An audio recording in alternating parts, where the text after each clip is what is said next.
Okay, listen up, you road dogs, you asphalt cowboys who've traded in your rigs for rocking chairs. I've heard some wild tales spun in truck stop restrooms from El Paso to Bangor, but this one'll make your hair stand on end.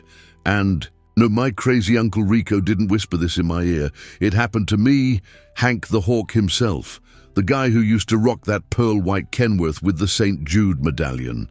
So grab your coffee, settle in, because this ain't your average roadside diner story.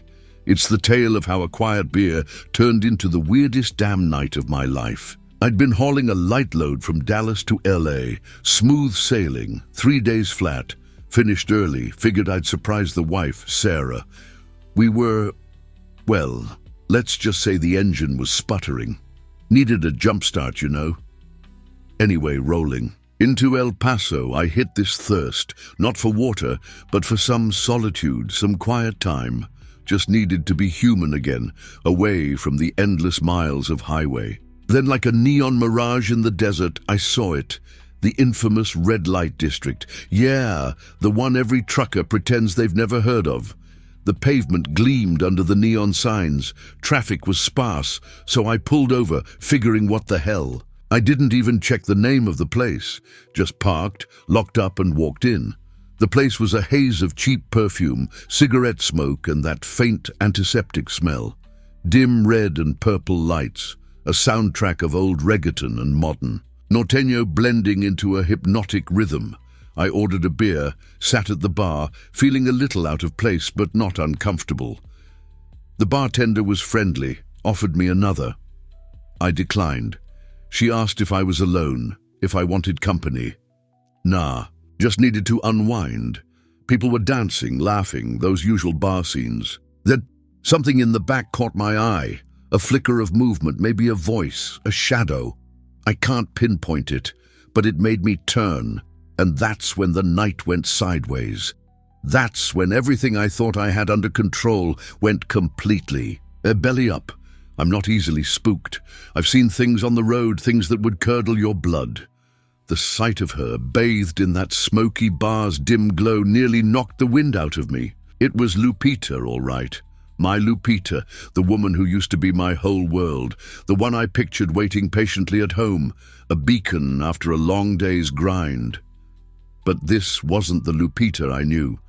This one was flanked by a couple of guys, sporting shades, one of whom seemed more interested in her décolletage than polite conversation. The red dress, the high heels, even the familiar gleam in her hair. It was all there, heightened somehow, almost predatory. It was the look in her eyes, though that really hit me. A hollow, haunted look that told a story I didn't want to hear. The whole scene felt surreal, like a bad dream I couldn't shake. Then came the crash, a clumsy stumble, spilled beer, and a sudden hush fell over the place. Our eyes met across the chaos. Hers, wide with a mixture of shock and terror. The ensuing escape felt like a scene straight out of a noir movie. A desperate dash through a side door and into the cool night air. Under the flickering streetlight, she lit a cigarette, the match briefly illuminating the fear etched onto her face. The silence was thick, heavy with unspoken accusations and shattered expectations. We were strangers again, reunited in the wreckage of what we had. It wasn't the infidelity that stung the most. It was the emptiness, the void that had opened up between us, years of unspoken resentments and habitual routines masquerading as a marriage. We'd become ghosts to each other, living parallel lives in the same house, two ships passing in the night. She confessed to a series of bad decisions, a desperate attempt to fill that void, but her words felt hollow, an attempt to justify the unjustifiable. And in that moment, under the starless sky, I saw my own reflection in her confession. My own neglect, my own failure to nurture what we had. I hadn't seen her for a long time either. The engine of my truck had become a far more comforting sound than her voice, a far safer harbor than her troubled heart. We were lost, both of us, adrift in a sea of our own making. The beer, that bitter, life-altering beer, tasted like ashes in my mouth. It all went sideways, fast. "What now?" I'd mumbled, feeling utterly lost. He shrugged. "I don't know." But there was a grudging respect in his voice. He appreciated my restraint, my lack of a public meltdown. Maybe exhaustion had preempted the fight. Then bam, things went from bad to viral. Suddenly, Lupita's husband, Big Joe, the trucker with the gleaming white rig, was on the scene, phone in hand, filming the whole damn thing. That night became a turning point, not just for me, but for the entire town. I woke up with a killer headache and a stiff back, crammed into the truck cab. Was it all a fever dream? Had I really found my wife tangled up in the seamier side of town? Nope. My phone told a different story. The notifications were a deluge. The world knew. A video, a blasted video, captured the exact moment Lupita led me out of that dive bar, hand in hand. You could hear the gasps, the disbelief. "No way! That's his wife!" And, "It's Big Joe, the northern trucker." What they didn't know was Big Joe had WhatsApp, and my inbox exploded with over 100 messages.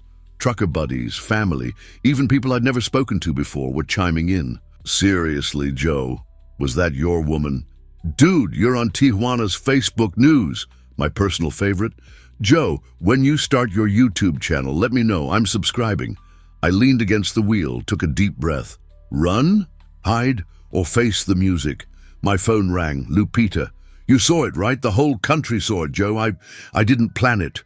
I cut her off, not anger, but a profound sense of brokenness. There was nothing left to say.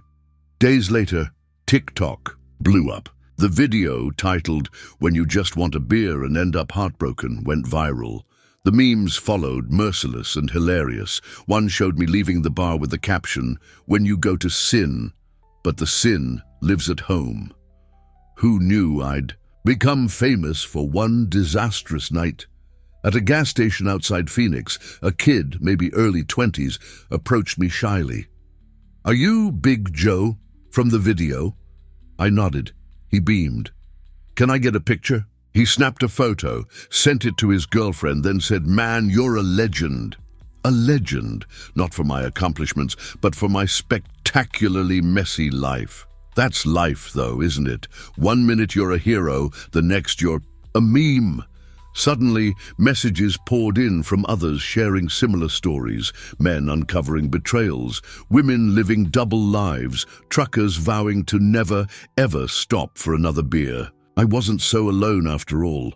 Driving away from Phoenix, each mile felt lighter, not relieved, not furious, just bone-deep weary. The kind of tired that sleep can't fix, only understanding. Weeks later, on a Sunday, I went home. Lupita was gone. A note, short and clear. "Joe, thanks for listening. Sorry for the secrecy. I'm leaving, but I'm leaving in peace. Take care." I didn't hate her. I didn't feel betrayed. I felt freed. For the first time in years, I'd faced my life. That night, in the bathroom mirror, hatless and glasses free, I saw myself for the first time in ages, a man who'd survived a story so wild, even retired truckers were writing, "Joe, only you."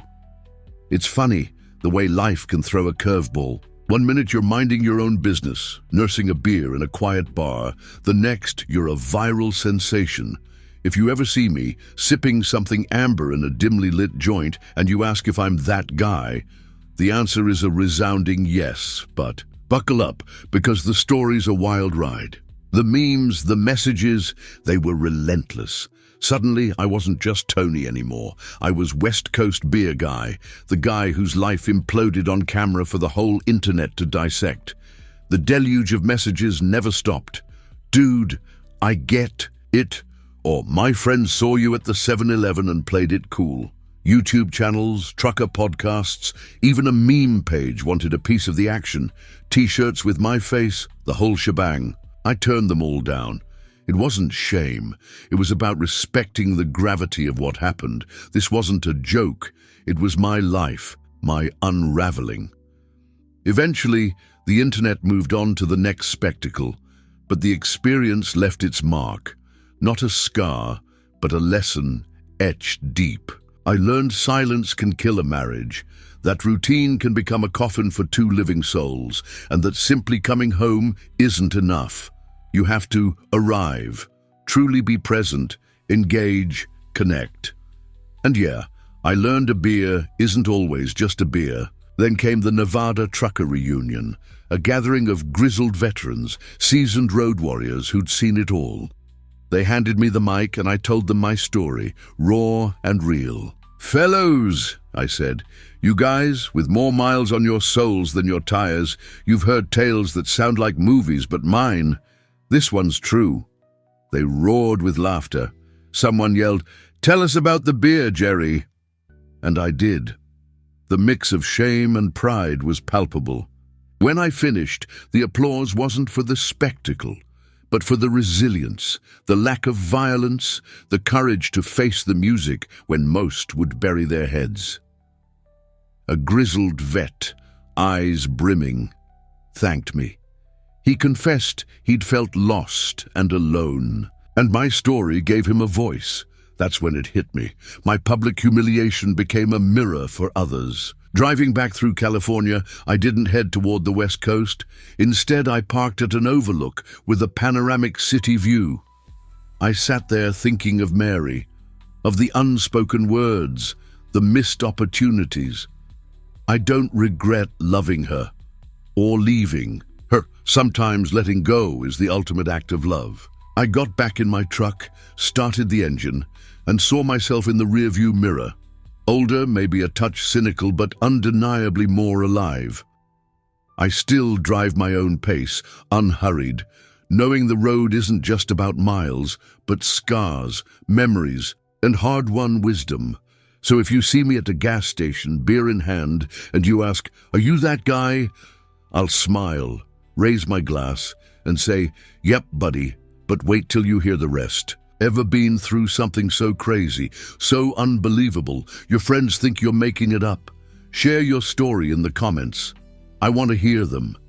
Hit that subscribe button if you got a kick out of that, felt a pang of recognition, or just found yourself pondering the universe.